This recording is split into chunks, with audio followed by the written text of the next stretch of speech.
कोई साडी सुनना नहीं। हाय मैं मर जा, हाय साडी किसे नहीं सुनी।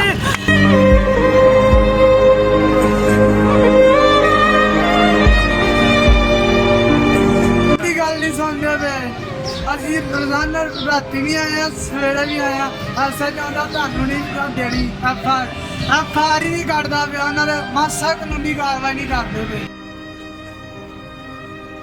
मुल्क के दीगर शहरों की तरह फैसलाबाद में रहने वाले मसीही अफराद इंसाफ की फराहमी से महरूम। चंद रोज़ कबल थाना गुलबर्ग के इलाका में पेश आने वाले दिलखनाश वाक़े जिसे सुनने पर रूह कांप जाए। 18 साल अनमोल घर से पढ़ने के लिए गई मगर वापस न आई।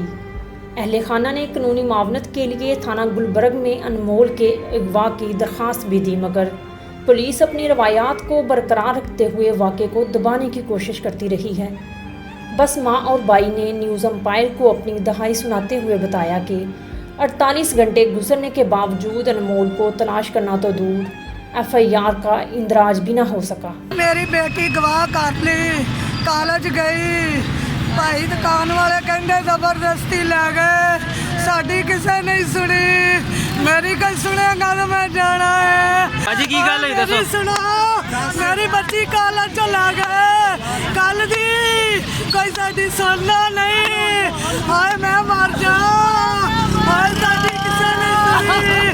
साडी कल दी गल नहीं सुनते पे ਅਸੀਂ ਰੋਜ਼ਾਨਾ ਰਾਤੀ ਵੀ ਆਏ ਆ, ਸਵੇਰੇ ਵੀ ਆਏ ਆ। ਐਸਾ ਚਾਹੁੰਦਾ ਤੁਹਾਨੂੰ ਨਹੀਂ ਦੇਣੀ ਐਫਆਰ ਹੀ ਨਹੀਂ ਕੱਢਦਾ ਪਿਆ, ਉਹਨਾਂ ਦੇ ਮਾਸਾ ਕਾਨੂੰਨੀ ਕਾਰਵਾਈ ਨਹੀਂ ਕਰਦੇ ਪਏ। ਬੱਚੀ ਦੀ ਵਾਲਦਾ ਵਾ, ਕੱਲ ਦੀ ਦਰਖਾਸਤ ਦਿੱਤੀ ਹੈ, ਕੋਈ ਸਾਡੀ ਮਨਜ਼ੂਰ नहीं करता पिया, कोई साडी सुनता नहीं पिया।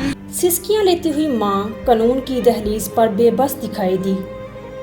सब्ज हलाली परचम में सफ़ेद रंग जहाँ अक़लियतों की नुमाइंदगी का सबूत है, वहीं इस तबके का पाकिस्तानी होने का भी ज़ामन है। मगर क्या रियासत और मुआशरा इस तबके को इंसाफ फराहम करने में अपना हक अदा कर रहा है? इसका फ़ैसला हमें अपने ज़मीर की अदालत पर छोड़ना होगा।